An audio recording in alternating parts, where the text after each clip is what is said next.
Hey, if you're having trouble reblooming your orchids, here's one strategy you can use that will help you to rebloom your orchids.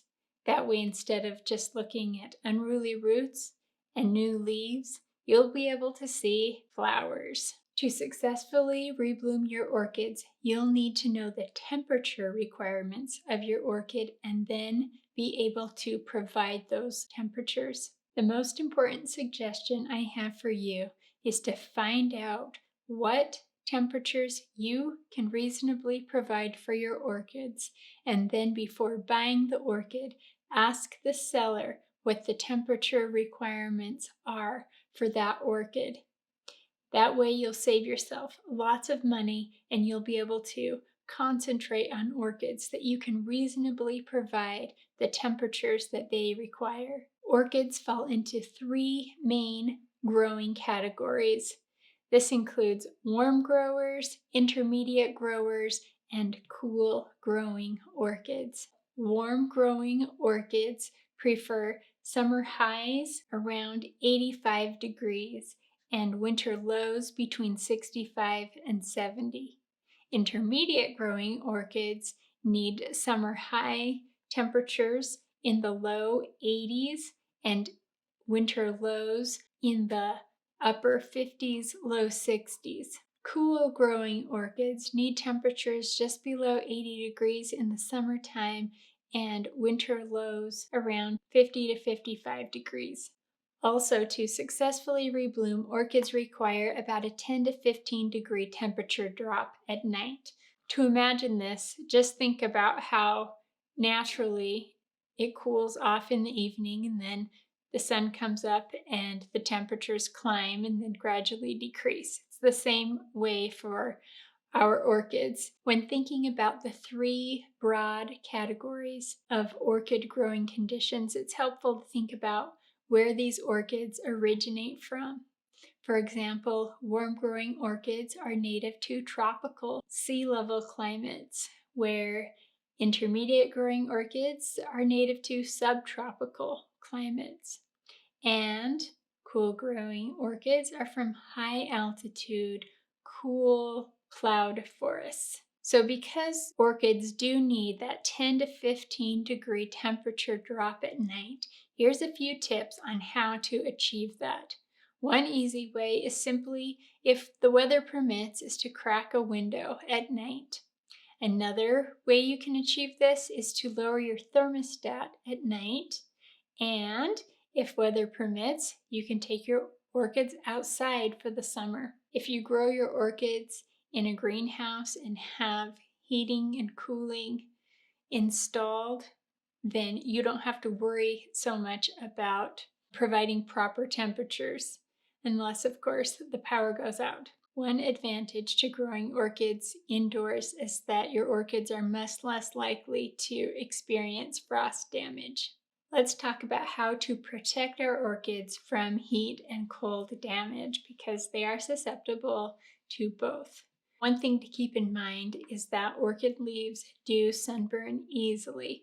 One time I'd picked up an orchid from the store and it was the summertime and I thought I'd stop off at a friend's house, so I parked in the shade, unrolled my windows, left the orchid in the car, talked to my friend, came back, and my orchid leaves were blistered and sunburned.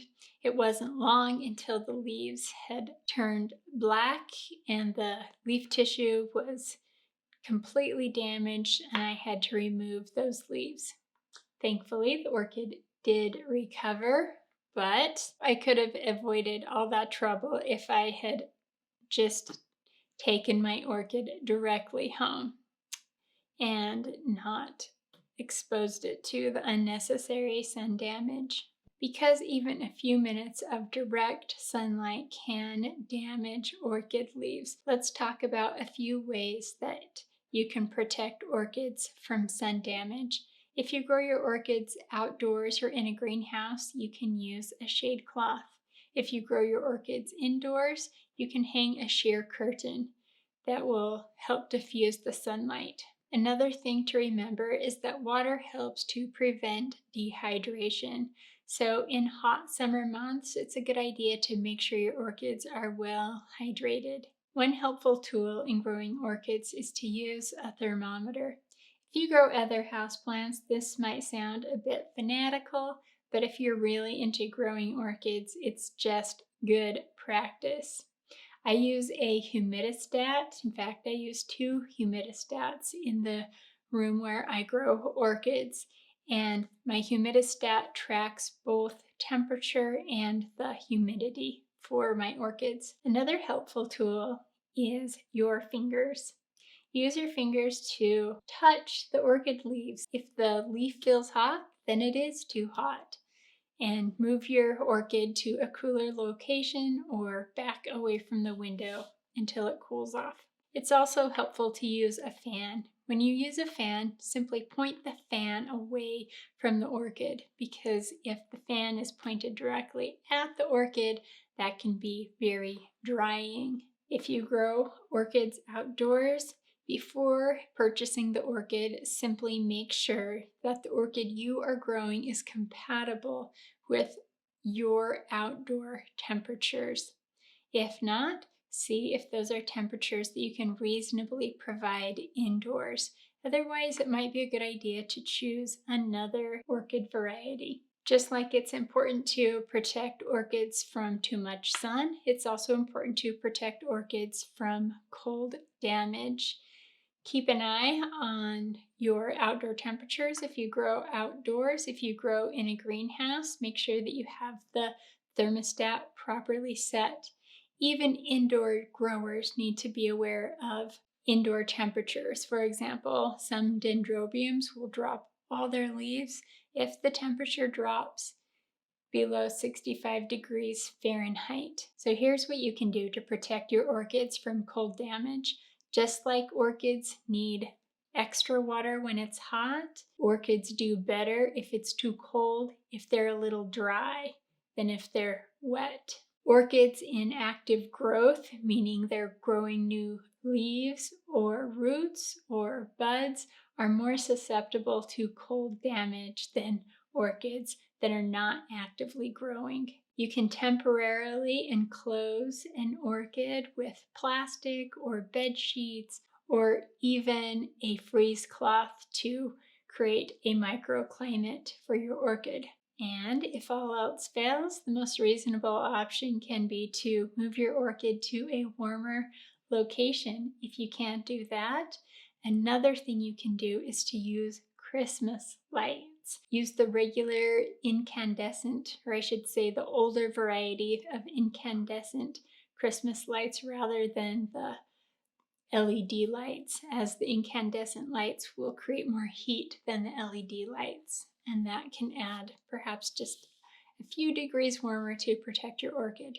Although orchids can adapt within a few degrees to colder or warmer temperature ranges than they might experience in nature, it's important to remember that orchids are best grown within the temperature ranges that they are adapted to. If you see an orchid that's weak or gangly or just doesn't have as many leaves, or the flowers are kind of sparse, that's an indication that it's not growing in the proper environment.